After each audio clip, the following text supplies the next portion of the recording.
All right, good evening, everyone. I am Tom Cade, Executive Director of Alaska Conservation Trust, and I want to welcome you all tonight to this evening's virtual talk uh, led by John Dunn, the author. He's going to be talking about his book, Drying Up, the Freshwater Crisis in Florida. So thank you, John, for joining us tonight. Also, you might see on your screen Heather O'Barra, our Community Outreach Coordinator, and Lisa Holder, our Office Manager and Finance Manager for ACT. So first, I just want to say, I hope you're all staying well, healthy, both physically, mentally, emotionally during these challenging times.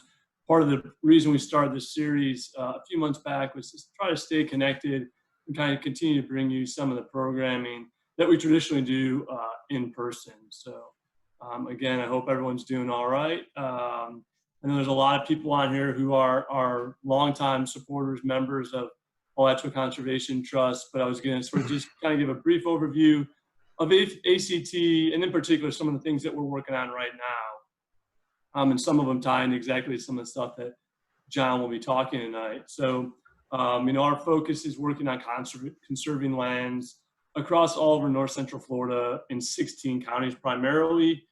We do that by acquiring property outright. In some cases, it's donated. And in other cases, we work with landowners to put conservation easements on the property. So it stays in private ownership, but we take off the development rights and kind of keep it in perpetual conservation or farmland. And right now, some of our major focal areas, as you've probably seen if you've been following us, either in the news or on our website or our e-newsletters, has been in the Santa Fe River Basin area. We've done quite a bit of work over there. Recently finished off a total of 5 acquisitions around Santa Fe Springs in Columbia County. We've got a lot of work going on in the SUWANNEE River Valley Basin, working with farm owners, again, to deal with some of the things that John will be touching on tonight, which is trying to get their lands permanently protected, keep it in active agricultural uses, but trying to work with them to minimize the impacts they're having through their activities. So reducing the water consumption they might be using, and reducing things like their nitrogen and phosphate loads, depending on where they're at.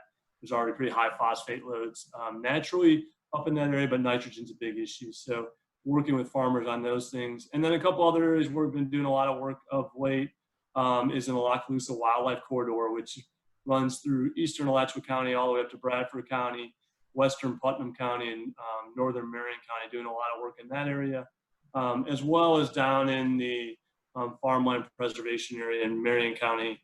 We're starting to focus on that area heavily, particularly between Silver and Rainbow Springs. So that's some of the work we've been doing actively right now, trying to get additional lands into conservation, particularly as the need for housing starts to look like people are trying to get out of more urban areas into suburban areas, and we're seeing a lot more pressure there. So trying to protect the best of those lands before they're turned into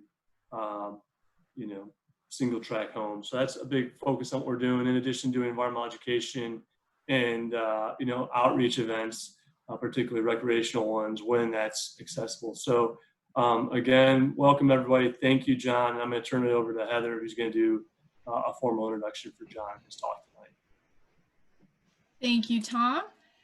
So I'm Heather O'Barra, the Community Outreach Coordinator for ACT. Thank you for everybody who's joining us. I echo Tom's sentiments.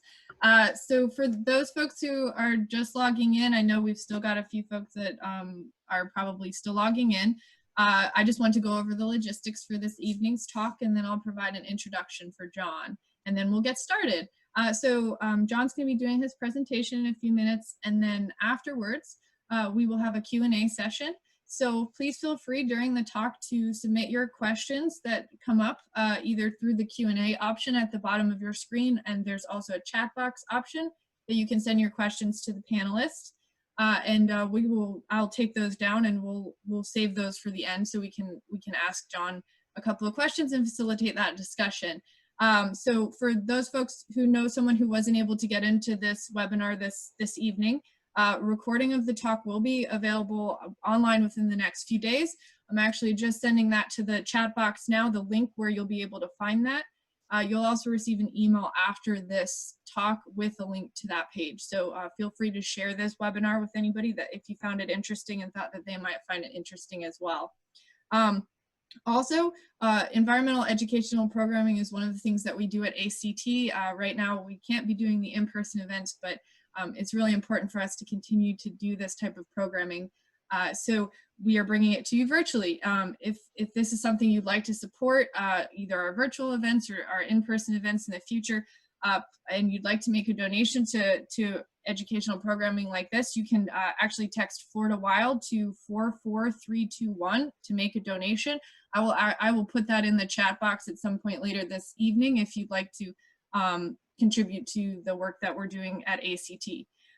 Also, as part of ACT's Keep Florida Virtual Wild series, our goal here is to provide educational programming to the public on topics related to the environment and conservation. I'd just like to make a note that the views and opinions expressed by our speaker tonight are his own, and they may not necessarily reflect the views and opinions of Alachua Conservation Trust. Without further ado, I would like to introduce John Dunn, who's our speaker this evening, and then we will get started. So originally from Miami, John Dunn has written more than 400 articles for periodicals such as Europe, Overseas Life, Sierra, Florida Trend, Business Florida, and what was formerly known as the St. Petersburg Times. He has authored 16 nonfiction young adult books, and his other writing credits include scripts for audiovisual productions and a children's play. John's newest book, which we'll be discussing tonight, is called Drying Up: The Freshwater Crisis in Florida, and it was published by the University Press of Florida in 2019. In February of 2019, the book was selected as a winner of the Florida Historical Society's Stetson Kennedy Award for writing about Florida's natural environment. The book has also been awarded the bronze medal in the 2019 Florida Book Awards Florida Nonfiction category. John is also a retired veteran high school teacher of history, law studies, sociology, and philosophy. His career includes having taught in Georgia, Florida, North Carolina, and Germany. A father and grandfather, he lives with his wife in Ocala, Florida. Well, thank you, Heather and Tom and Lisa. It's a real honor to be here, and I want to thank all the participants for tuning in to listen to me this evening and watch my slideshow. You might be a captive audience because of the virus, but I hope to captivate you as well. So I should be there actually. This is my book. And I wanted to tell you in advance that I have two big goals tonight in about 30 to 40 minutes. One is to give you an overview of Florida's water issues and solutions. And the other is to give you an overview of my book. And I want to tell you the purpose of my book was to write a primer for people who want to become water warriors or who want to get involved in protecting our environment, especially those who are new to the state and maybe don't know too much about the history of water and environmental issues in this state. So on we go.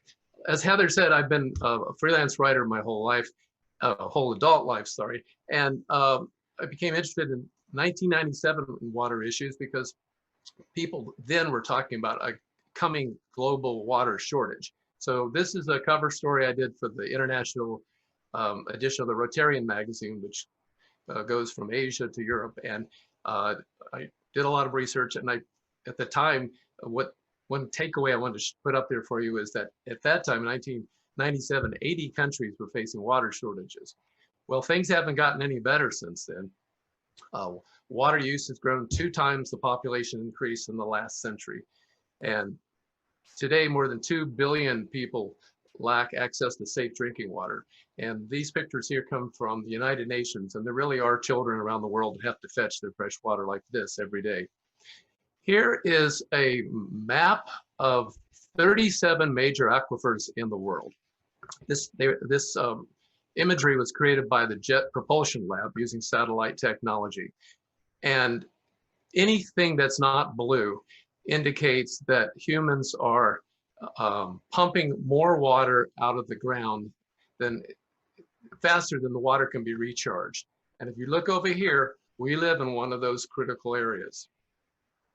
Here's another way of looking at it. This map was put together by a group that used DEP and water management district statistics.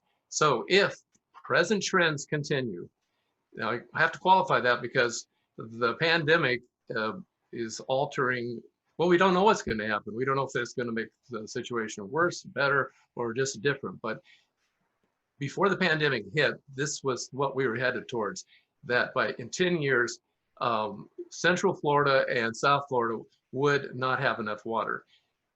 Central Florida has already reached the tipping point. You might think this is kind of hard to understand, especially the title of my book, Florida Drying Up, because Florida is either the first or the second wettest state in the country.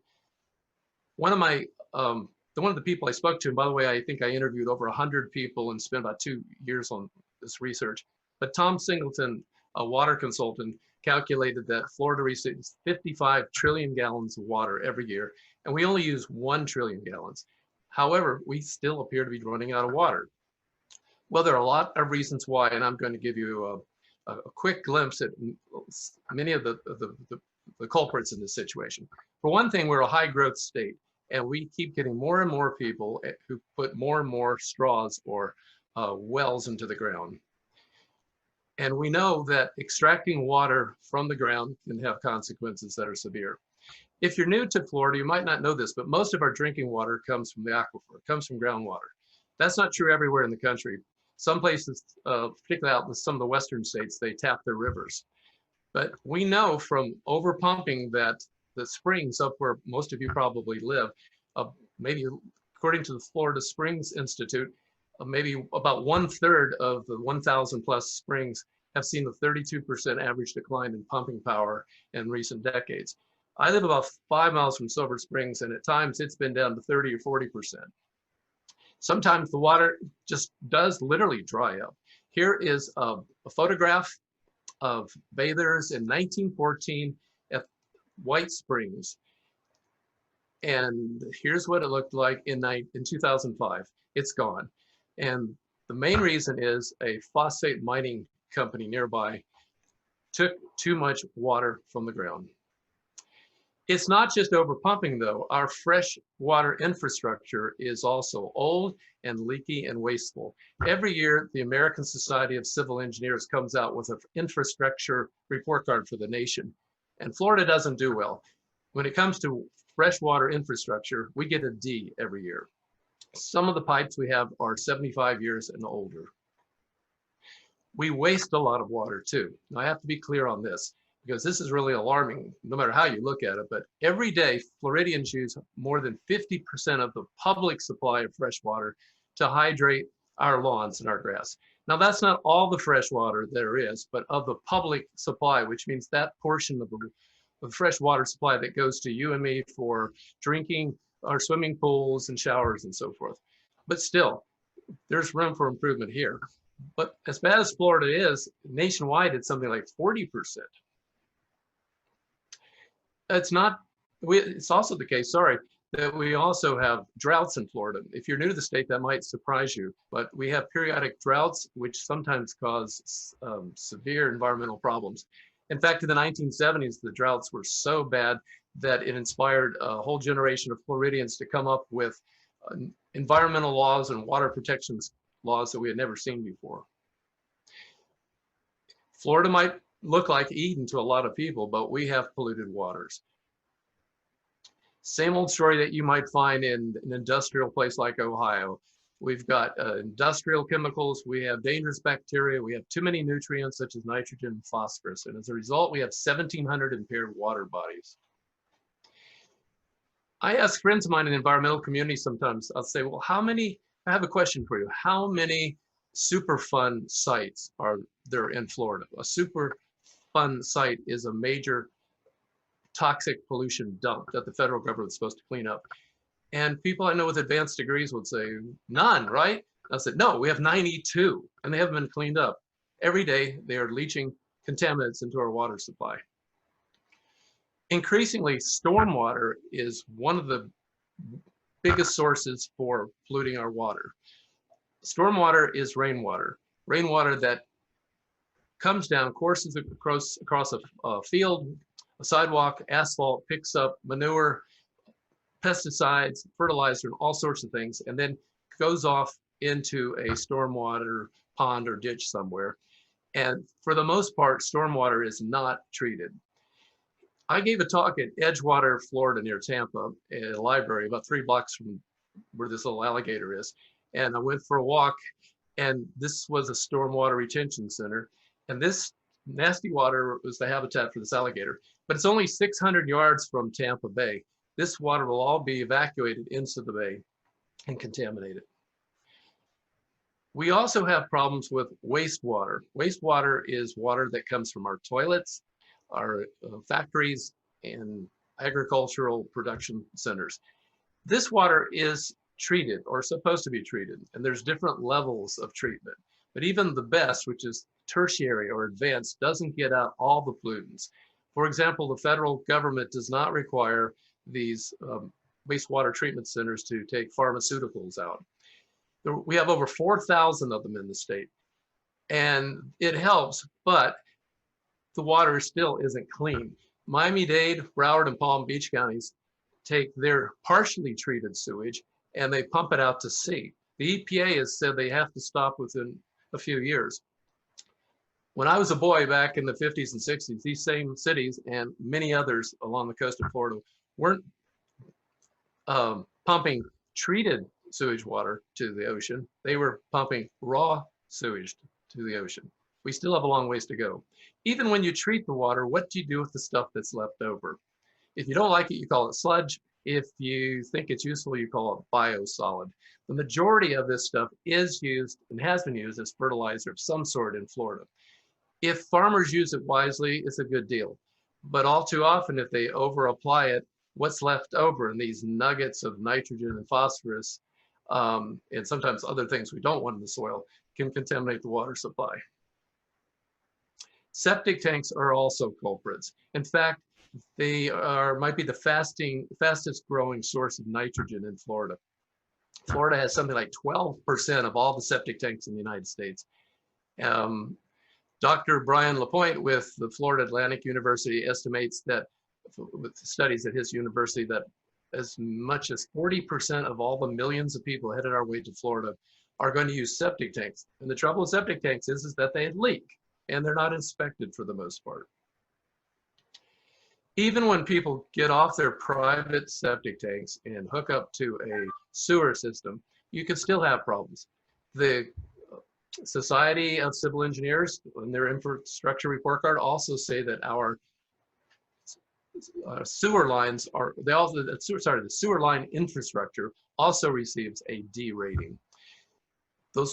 Sometimes those pipes are overwhelmed by flooding, and they'll back up and spill into the tidewater areas and into estuaries and into freshwater bodies.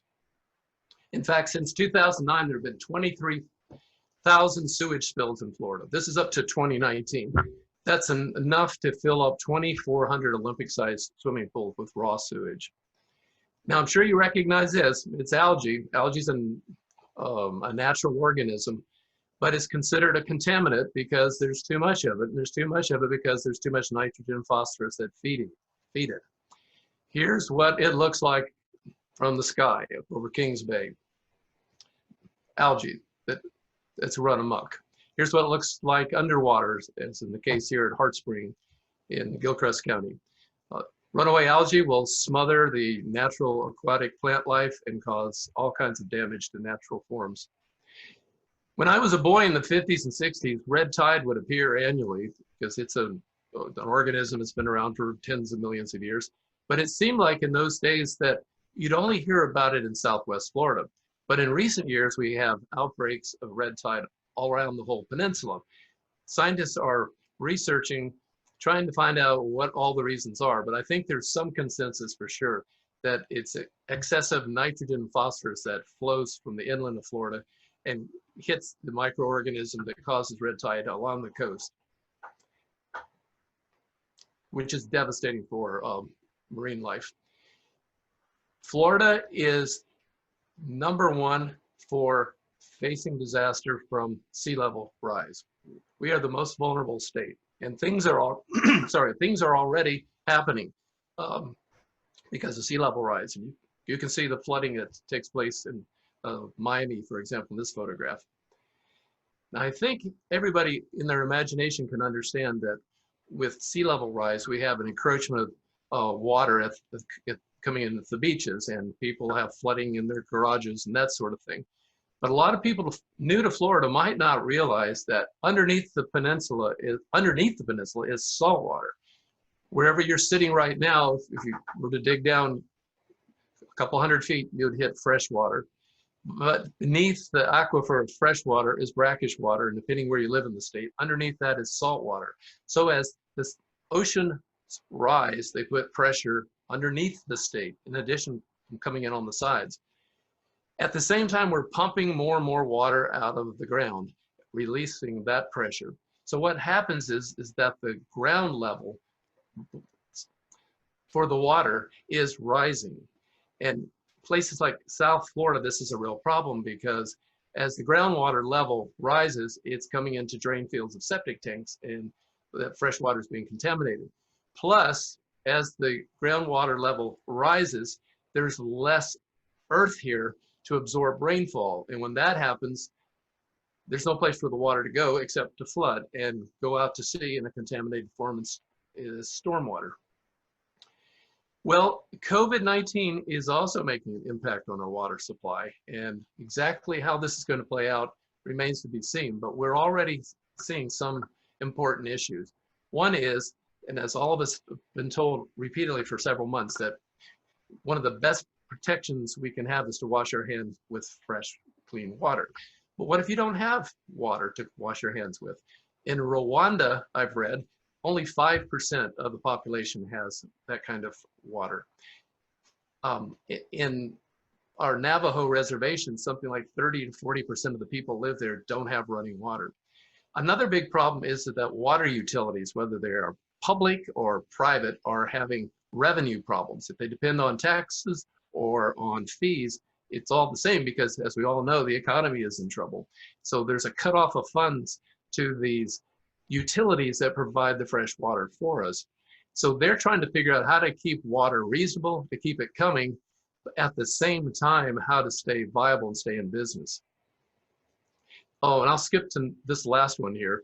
Along the Caloosahatchee River and other places in Florida, where there have been wastewater spills, scientists detected the coronavirus is coming out with that, the manure and such that comes from the wastewater. Well, when I talked to scientists during my research, I heard all these things I just told you, but what came as enlightenment to me was Tom Singleton and others said, listen, John, those are bad, but they're not the biggest problem. The biggest problem is the relentless destruction of natural hydrology. And this is where ACT can help by preserving Greenland.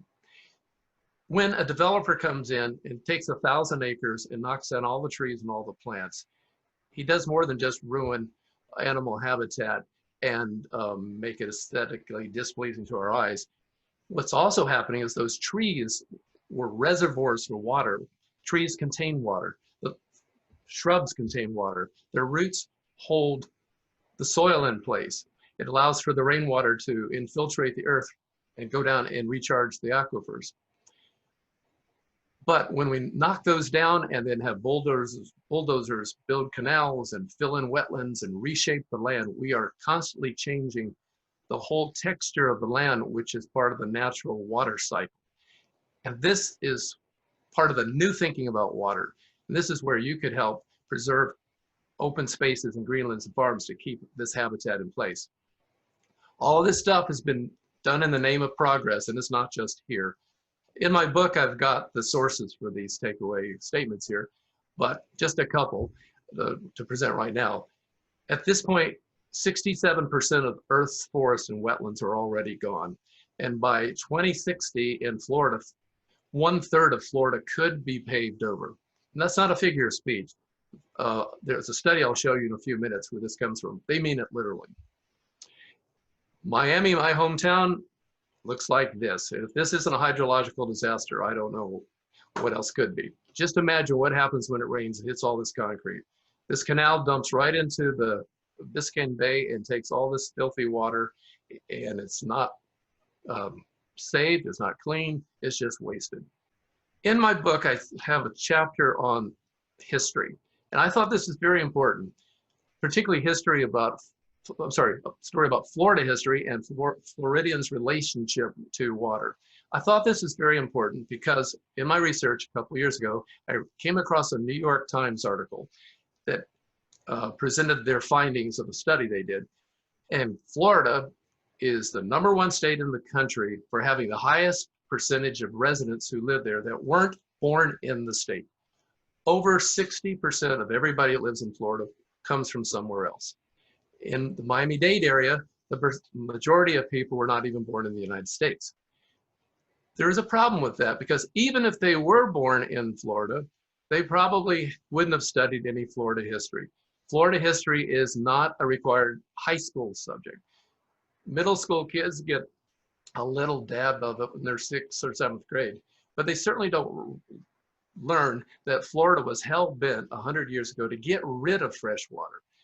Steam-powered dredges like this were not too long after the Civil War ended, were busy trying to evacuate water from the state of Florida.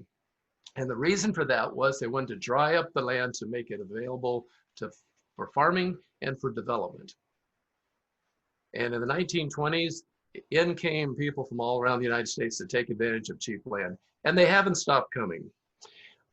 Part of the Florida history that's necessary to understand our water issues is to know about the hurricanes of 1926 and 1928.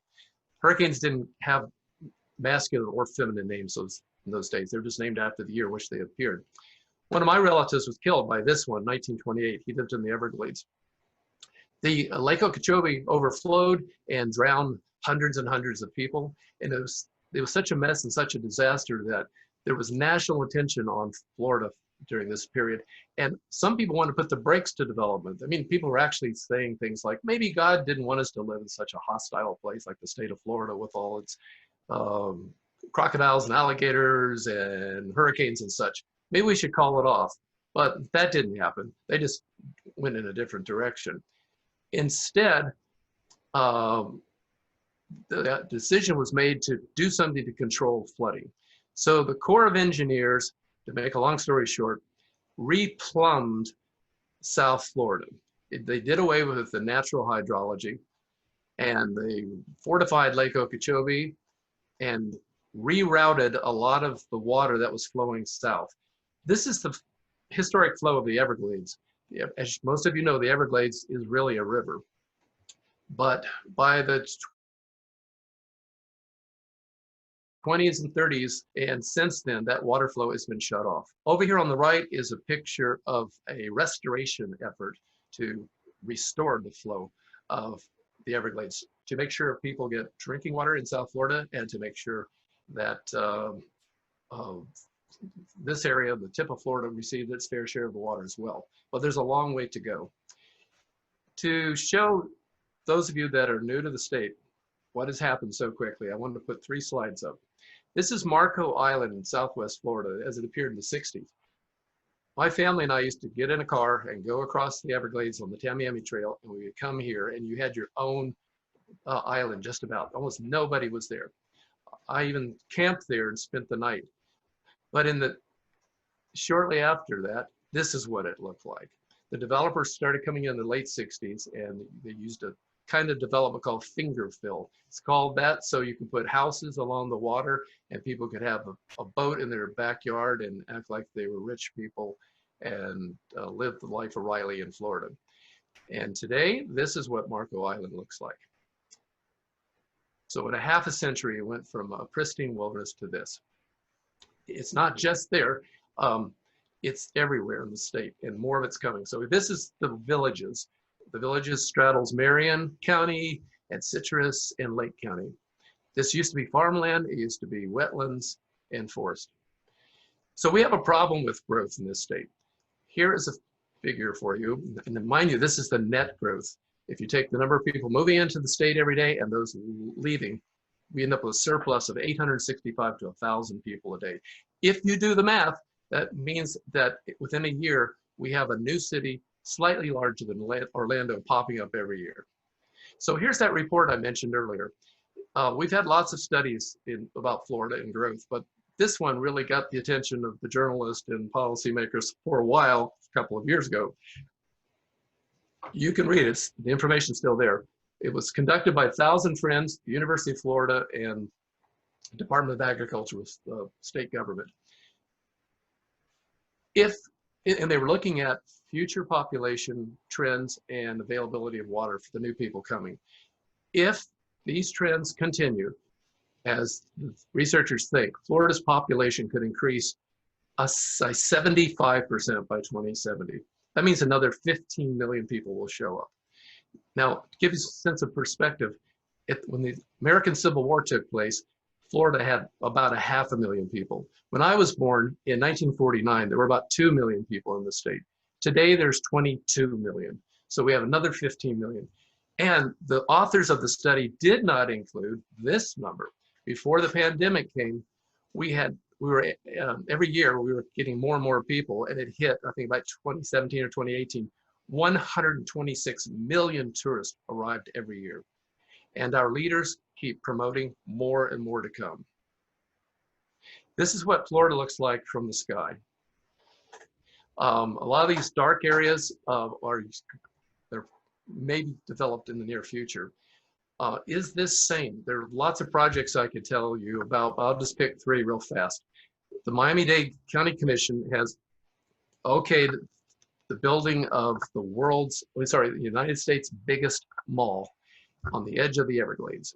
And they intend to have snow. Yeah, in a subtropical climate, Miami area, which is facing sea level rise, water shortages, and increased hurricane activity, plans to put a huge glass dome over a mammoth shopping center. Meanwhile, the Mormon Church, which is one of the biggest landowners in Florida, is taking ranch lands that it has here, which is southeast of Orlando, and they expect by 2080 to have a city with 500,000 people. Here's an issue I think a lot of you already know about, so I won't spend much time on it, but there's a controversial project coming our way that has the blessing of state legislature and the governor to fast track the construction of new highways that will go from southwest Florida all the way up to the Georgia border, cut through water recharge areas, and open up rural places to development. I've been to conferences and presentations with people who promote this sort of activity will glibly say, well, yeah, we got more people coming, so what we need to do is just to grow the water pie. What are they talking about? Well, the water pie is a pie chart that has the different allocation of water to the different sectors. You and I are in here. The public sector gets like 35% of the total amount of fresh water. Farming gets 40%. If you were looking at the national water pie, it would look a little different because power generation for the nation eats up about 40% of the use of water. You need water to boil, to turn turbines to make electricity, and you need water to cool the towers. I think it's important for people who want to know about water issues to learn about our 5 water management districts. We're unique in the country. We don't have a central water czar. We don't have a central water agency. We have 5 independent water districts. And a lot of the trauma and drama that goes on over water issues takes place here. As water becomes more precious, if you read the literature, around the world, intelligence agencies, militaries, governments are all worried about conflict between humans fighting over water. Well, in my book, I tell you about some of the water wars that have already happened in Florida. And I'm not going to go through the details now, but we've just simply to tell you that we've already had an ongoing water war in the Tampa Bay area. Florida and Alabama and Georgia have been struggling over who gets how much water of these 2 water basins. And some of you live probably in this area. There's an ongoing water battle over the Rodman Dam in Putnam County.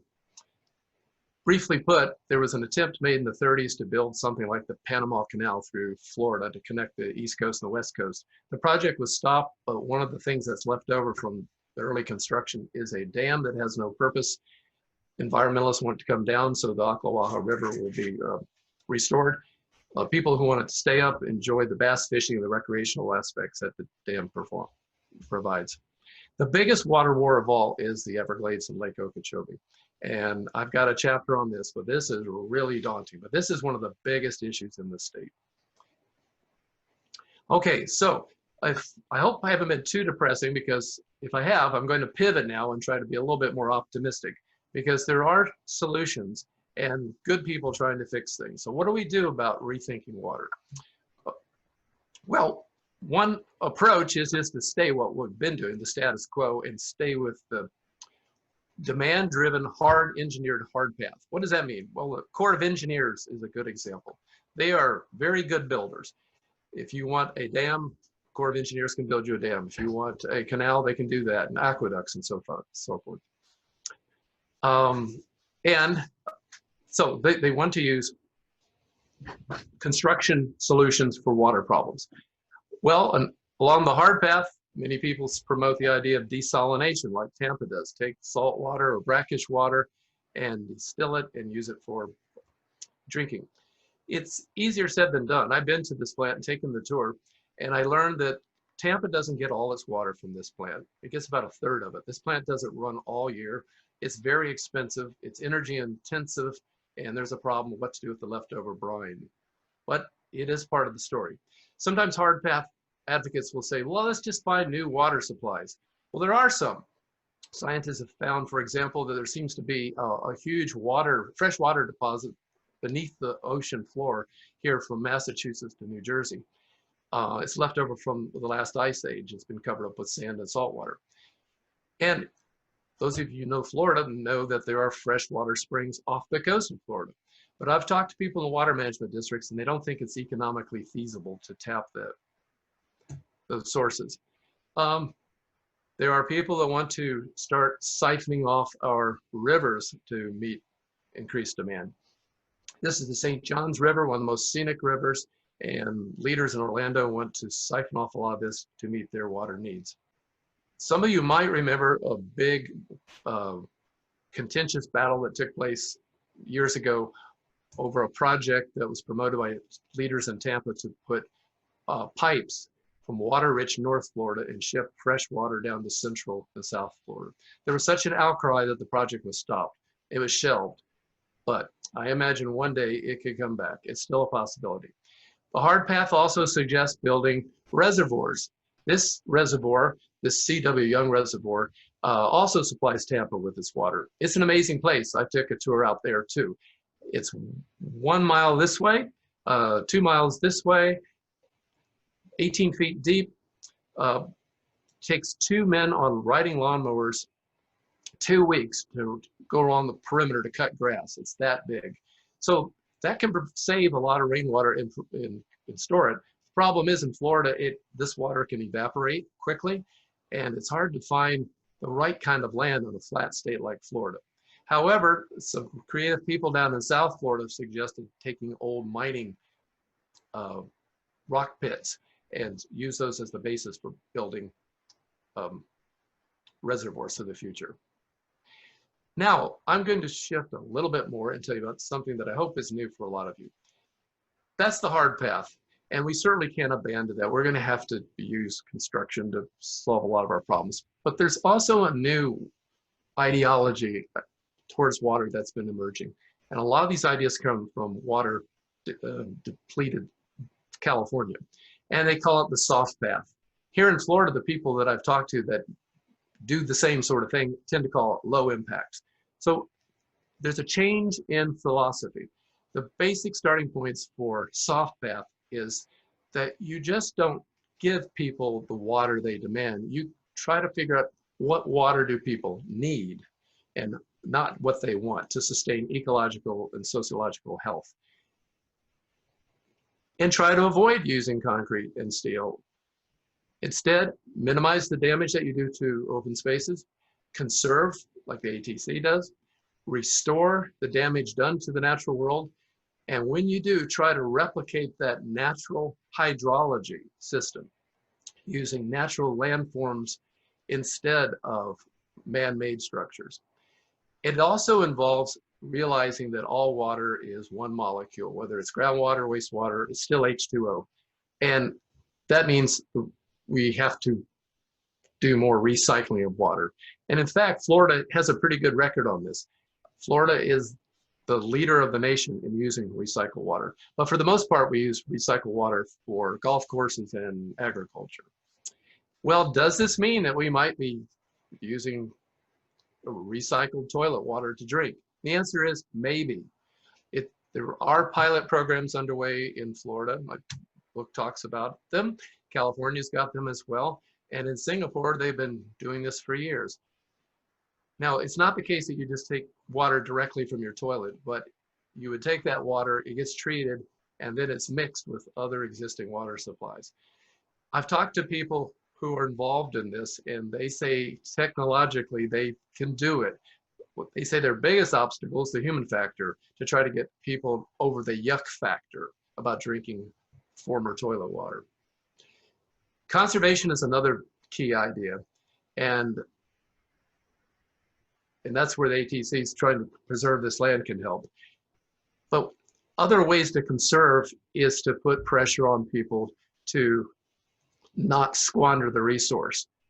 I think a lot of you watching and listening to me right now know about the controversy involving water bottlers who come to Florida and get a permit and fill up plastic bottles and export the water around the world.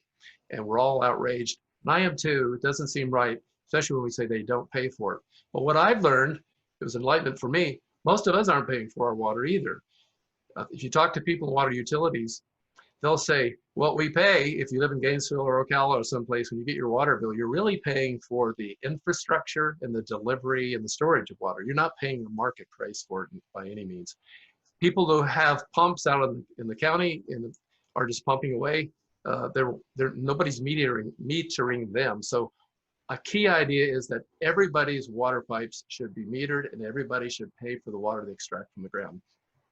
And we should probably have tiered water pricing. That means the more water you use, the higher price you pay per unit for this water.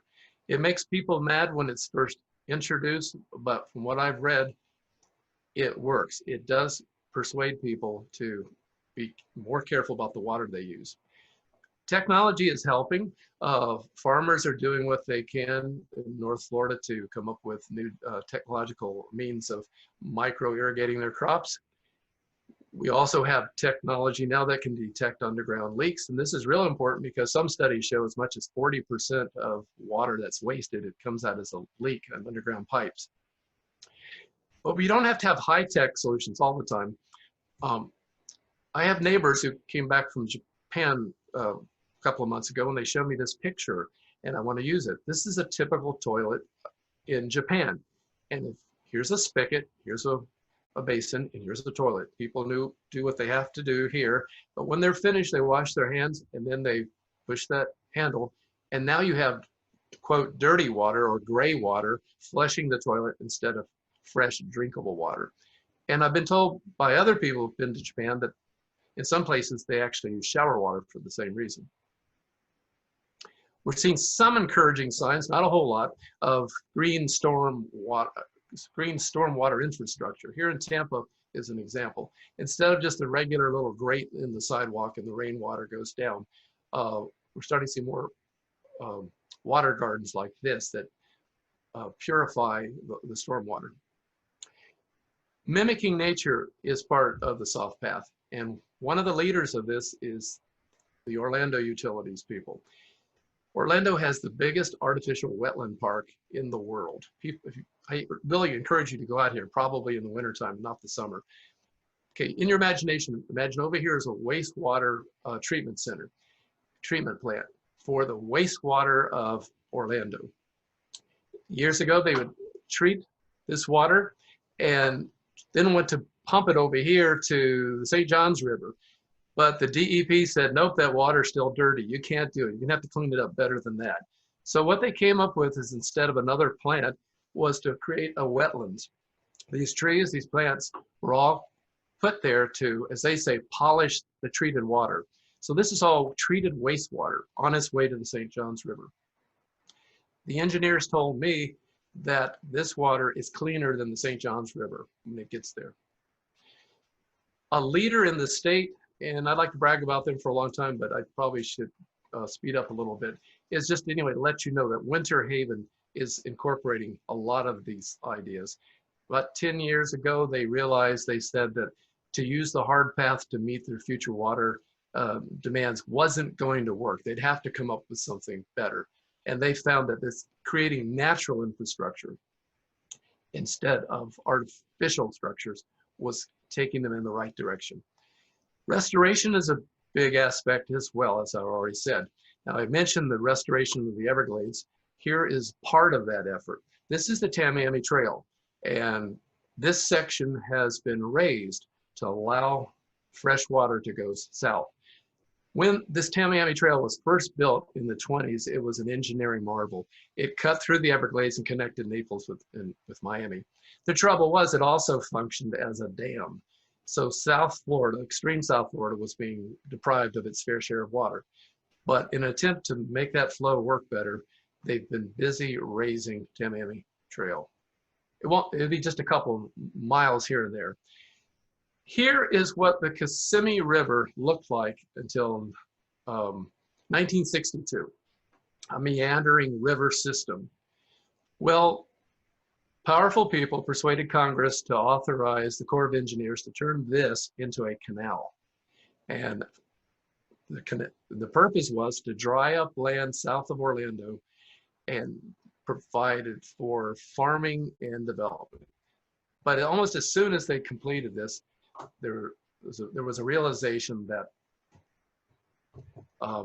it was a mistake. It caused all kinds of environmental problems. So for the last 2 decades, the Corps of Engineers has been trying to restore the damage done, and it looks like this. Here's a book I hope you'll read. It's called Virtual Water and Water Footprint. The idea, I think, first started in Great Britain, and it's spread to the United States in recent years. I believe a lot of you in this audience are very aware of what carbon footprint means. Well, now a new idea is for us to consider our water footprint. Virtual water is water that's used in the production of goods and services that we didn't think of until it was pointed out to us, but it's part of the expense in making something.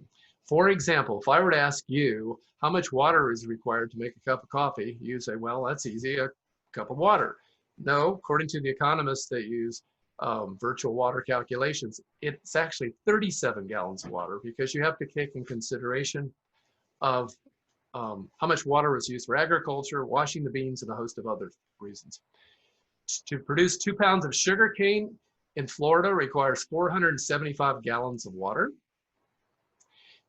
47.5 gallons of water are needed for the cooling towers at electric power plants to produce 10 hours of electricity for a 100-watt light bulb. And this does not include the water that's necessary for making the electricity. Now, this is a high end. You'll see different calculations on this, but some economists say for a new fancy smartphone, the cost of water, the virtual water, and the total water footprint could be 3,190 gallons. There is our grandson, and Liam, and he's there because I wanted to illustrate a problem that our daughter and her husband had, which is the same problem all new parents have, is when you decide to put diapers on your baby, are you going to use disposable diapers or cloth diapers? There's a lot of things to look at, price, and what you do with the diapers when they've been used. But if you look at it in terms of water, it makes you think twice, because look at this. The water footprint of a disposable diaper is 144 gallons. The water footprint of one cloth diaper is 4 gallons because it's reusable at least 50 times. So important is this idea of virtual water, is that it is now being incorporated into the trade decisions around the world. I think a lot of you know about trade deficits and trade surpluses. Well, now the idea of virtual water surpluses and deficits between nations is underway. One quick example, in the Mideast, there are countries who decided maybe they shouldn't grow a particular fruit and use their very super precious water. It might be better for them to import the fruit and pay a higher price, but to use that water that they would have used for some other economic activity, which might be a lot more effective. You know, when you think about it, with our oranges in Florida, every time an orange is picked and shipped away out of the country, it's almost like a water bottle, isn't it? Not only is the orange leaving the state, but the water inside of it's leaving as well. We can't rely on just engineering approaches anymore, say the soft path or low impact people. They say water is too important, and there's so many big problems around the globe that we now have to bring in social science as well. And here in Florida, I know that some of the watermen, in Tampa, one of the local water boards has now got some of the social scientists from the University of South Florida to be part of their decision making. Sociologists, economists, and even philosophers are now involved with water decisions. Like all environmental issues, thinking about water requires us to think ethically about water. We all want our water, but we want our children to have water. We want other people's children to have water. We want people in the future to have clean water. We want people around the world to have water, and other life forms have a right to have water. Well, how are we going to figure this out? We do have water institutes in the state at the University of Florida, Stetson, University of South Florida, but there's something brand new that I think is pretty exciting. At Florida Gulf Coast, there is a new college, the Water School, a $92 million project, I think it is.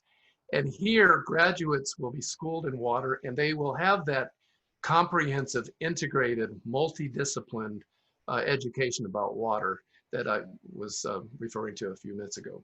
So this might be a glimpse of what the future is going to look like. And we also ought to look at past. Very briefly, before I finish, I want to mention that if you ever get discouraged about environmental issues and water issues, take heart, because people have come before us in this state and fought really big environmental battles and have won. We have had good governors who understand environmental issues, and under their leadership, we've had very good environmental laws on the books and laws that protected our water sources. In fact, we were one of the leaders in the country. A lot of this was reversed during the Great Recession, and I hope we can regain our footing. Well, when I did my interviews for my book, I asked scores of people when I finished. I said, well, what's the big solution? Every one of them, every person said, it's political. And they said by politics, they meant in its purest form, learning how to work with other people to solve problems. But we definitely have to have a change in politics and the way the public thinks about water as well. So it's very important to choose politicians who understand water issues. I would encourage you to get involved too. You don't have to create your own environmental water group. There are already plenty all around the state waiting for you to take part. And I think if you're going to do that, and I hope you do, well, it's important that you know what you're talking about. So that's why I wrote my book. And I hope that I've made some sense. And if you want to know more about it, perhaps you'd like to read through my book, or if you have a water denier relative, maybe this would make a good Christmas gift for them. Here's your handout. Okay, and also, Heather's going to be sending a handout to you from me via email, where I've got sources that I use from my book, but also that you can use, and some ideas about how to solve some of these problems that I've gleaned from water experts. Okay, Heather. Thank you, John. So folks, if you guys have questions for John, feel free to keep sending them into the Q&A. We'll take some time. It's 6:59 now. So we're gonna just take a few minutes past the 7 o'clock mark to answer some questions. However, if you do have to leave early, we are recording the Q&A as well, and we'll include that in the recording. So if you need to take off and want to check in later, you can do that as well. So, John, so one of the first questions that we got is, what other countries or maybe even other states are closest to Florida or the U.S. in their water use? And what are some examples of what they're doing maybe in those states or in other countries to kind of deal with those issues? I think, I'm not sure, Heather. I think from my research, everybody is struggling to come up with new ways of doing this. I think the Netherlands and Cynthia Barnett wrote about them in her book on water a couple of years ago, and some of you, I think, know Cynthia, is one of the leaders in Europe because they've had to worry about sea level rise for a long time. And if you get Cynthia's book, she explains some of the hard path engineering schemes that the Netherlands has come up with to protect their water supplies and also to keep the sea level from damaging their existing water supplies.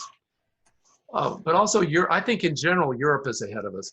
The Germans and the British are pivoting towards more green water infrastructure all the time. They promote this soft path idea. And California, as I said earlier, I think because it's had to, because of its drought and all the forest fires, they are coming up with a lot of innovative solutions, or let's say innovative attempts. I think there's still a lot of work to be done. Maybe you three want to comment as well? Well, I was just gonna follow that up with kind of my own question. I know the answer to it, but I'm gonna ask it to you anyway. I was wondering if you could touch a little bit on desalination.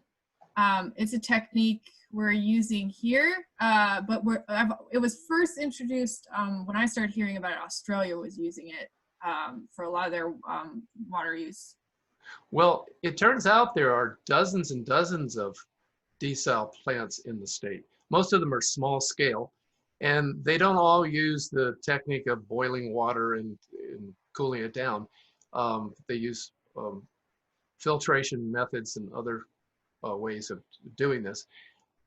But, you know, here in Ocala, about 15, 20 years ago, somebody from the St. John's Water Management District, I won't use his name, made an address to about 20 or 30 citizens. And at that time, he started off his presentation by standing and pointing to the east. And we said, "What are you doing?" He said, "I'm pointing to your future water supply." We said, "What's that?" He said, "The Atlantic Ocean, 80 miles away." So that's how they thought 20 years ago. But I think what I learned at Tampa was they can't rely just on the desal method. There's a lot of destruction to marine life that takes place with that process as well. And you have to have fuel to run those desal operations, which puts carbon in the air. And Tampa is also worried about millions of new people coming to their part of the state. And they are okay right now, but they're not sure that what they're doing now is going to be sufficient for the future. So they are coming up with a lot of controversial ideas, like taking wastewater and pumping it down into the ground and letting it filtrate naturally below the earth and have it mix with the existing aquifer. And in one sense, that sounds like a good idea, but there's people that you and I both know, Heather, they're appalled by that, and they still have the yuck factor in their mind.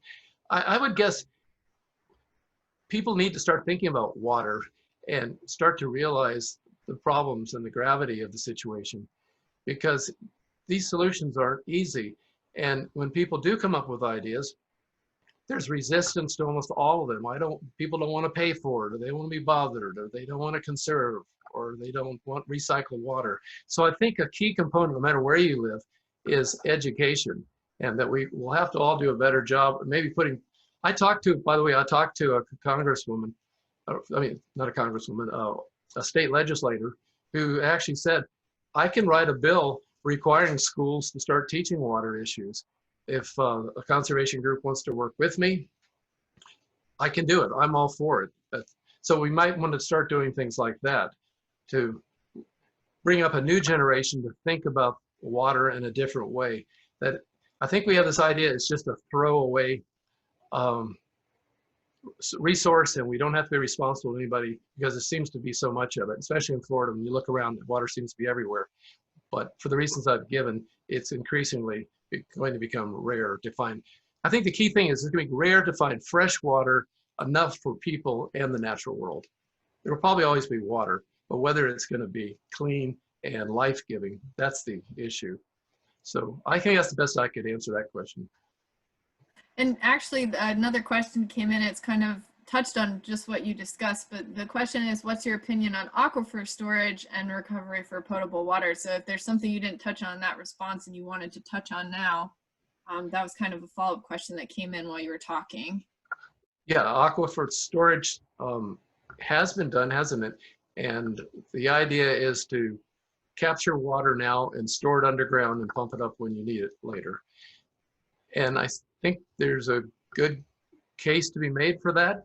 But from what I've read, and I talk about this in my book a little bit, there are problems though when the water is put into the ground. You're not always sure it's going to stay there. And sometimes it's, I think the arsenic, is that right, Heather? I think you might know. I think arsenic has been a problem in some places. It gets contaminated with the arsenic in the ground. Then you have to remove it, which adds to the cost of doing this project. But it's technologically feasible and it's been done. I think that's probably a good idea though. There's a lot of effort being made to conserve water, particularly to encourage farmers to have water farms, basically to create big ponds to conserve the water on their land. So I guess lots of people around the state are thinking of different ways, from reservoirs to these water farms to water aquifer storage systems, to keep a lot of that water that flushes out to the sea. Because remember, 55 trillion gallons of water seems like a big waste. And a lot of that just flushes out to sea, unmanaged. The United Nations, I read a United Nations report that in their advice wasn't just for Florida, but it was for everybody, said there ought to be enough fresh water for everybody on Earth and natural systems, but we are mismanaging it and we are polluting it and we're squandering it. So coming up with smarter management systems and conservation methods and understanding what water is and stop using it as a throwaway resource is probably very important to our survival in the future. Okay, so we got another great question that just came in. It said, I'd be curious to hear your thoughts on water equity and environmental justice issues and how we as Floridians can step up our game to practice conservation and water equity advocacy. Well, I think I would agree with the questioner. The implication is that water is an ethical issue. I think with the tiered water pricing idea, you're going to have to make sure that water is very, very cheap at the survival level, that everybody should get cheap water to meet their basic needs in Florida. So I guess it would be up to government to think of a pricing structure that meets that. But one thing that concerns me along those lines, so when I was reading about the impact of the virus, is that I think I mentioned that the water utilities are worried about staying in business because their revenue is down. And they're also worried that water will remain affordable. I read an industry study just this morning, a water industry study, that the task force thought that it's possible that in 5 years, as much as 36% of Americans will not be able to pay their water bills the way things are happening right now if we don't recover miraculously. So even if they do what they can to try to keep water prices down because the economy is tanking, the ability to deliver water at a reasonable price and the ability for people to pay their water bills at the same time is going to be a very big challenge. And I guess we haven't quite seen this yet.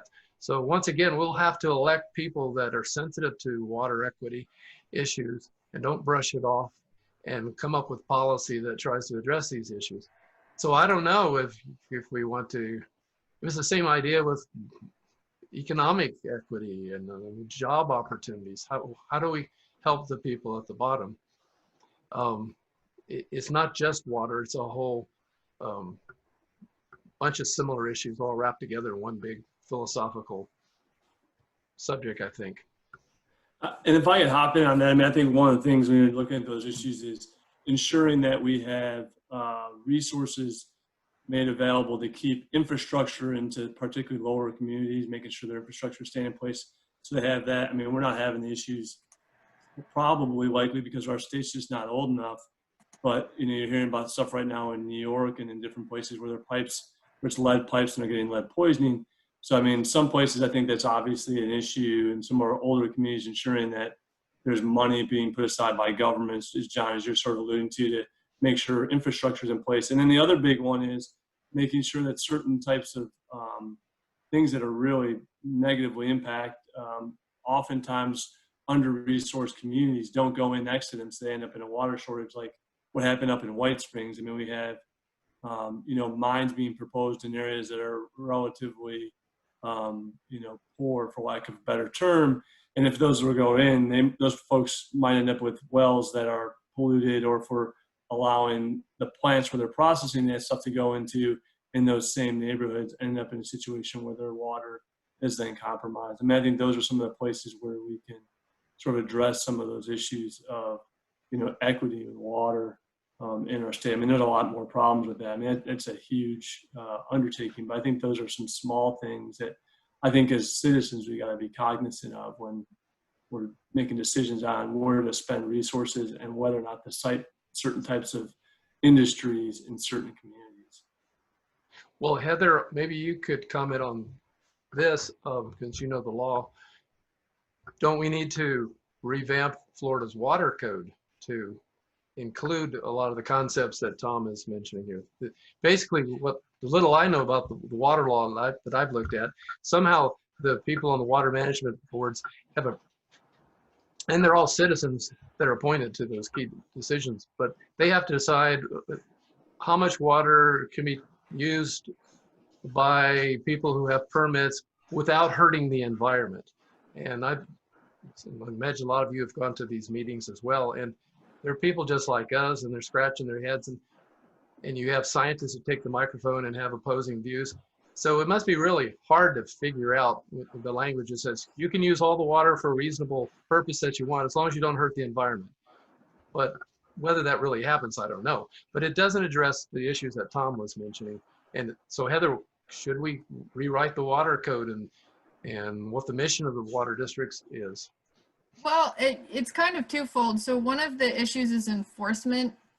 We need to make sure we're enforcing the existing laws that we have on the books. Yes. The other kind of systematic issue is that we have all of our environmental laws are kind of from the human perspective of how much of the environment can we use before it's impacted. And so I think we kind of need to look at the issue from a more holistic approach and consider environmental needs in our lawmaking versus thinking about how we can use a resource until it's used up enough that we're having an impact on it. So it's kind of twofold, and there's two ways to approach it. But we have strong environmental laws in Florida. We're actually one of the states that has a good law structure when it comes to these things, but enforcement is key. And also just kind of looking at it a different way, how we look at our laws and how that impacts the environment. And also when the water management districts are making these decisions, one of the things that they have to consider is whether it's it's good for the public, whether that permit actually has a benefit to the public, and whether that when they're making their decisions. So that's something else that they have to consider too. Well, that's kind of a vague term, though, isn't it? I mean, it can be. It's very. People have argued that, and I know you know this is right, that the new clear the land, build a new Walmart because the economic benefit will be good for the public. So that's what we should do. And of course, it's not good for water supplies and other things. So, but the economy is important too, isn't it? So it's very hard to figure some of these things out. It is a complicated issue for sure. So just it's about 7:15. We'll do one more question and then we'll wrap it up. All right. So I actually, this is a question I had, kind of about your book a little bit. What made you decide to write a book about water, and kind of what was your process for doing that? I'm curious, and I'm sure there might be some other folks that are curious too. Well, I'll be glad to answer that. So in fair disclosure, Heather and I know each other from being on the Silver Springs Alliance, which is it's a group that's an advocate for Silver Springs. So I've been involved in water issues as an activist and a citizen. And But the honest answer is I queried the editor of the University Press of Florida with a book proposal to do a Florida-specific book about sea level rise. And they said, well, we already have one in production. And usually, I'm experienced enough to know that when you get rejected, you just, go feel sorry for yourself, then you go query somebody else. But then something really neat happened for me. The editor said, but we wondered if you would like to write on a subject that we think is important. And we want somebody to write about Florida's water issues. And do you think you can handle that? So I said, well, yeah, I got a lot of experience as a journalist, and I've been a water activist. In this case, I think it was helpful to have that experience. I know a lot of the key players. So I wrote a book proposal on their idea. That almost never happens in publishing, where the editor asks somebody who's trying to get a book accepted to write on their idea. But this case, that's what happened. And so it was a very good opportunity for me. And I would have, if I had known they wanted a book like that, I would have queried them on that. But I had learned already that the sea level problems were integrated with the problems of fresh water. So I was glad to take that assignment. So that's how I got that assignment. And I'm very grateful to UPF for giving me that chance. Yeah. Well, thank you so much, John. I want to just take the opportunity to express our gratitude for you being here tonight and talking about this subject, which is an extremely important subject to address. So thank you so much. We really appreciate it. Well, thanks, Heather, and thanks to all of you, and for everybody that listened, and I want to thank you as well. So good evening to everybody, and I hope we meet someday.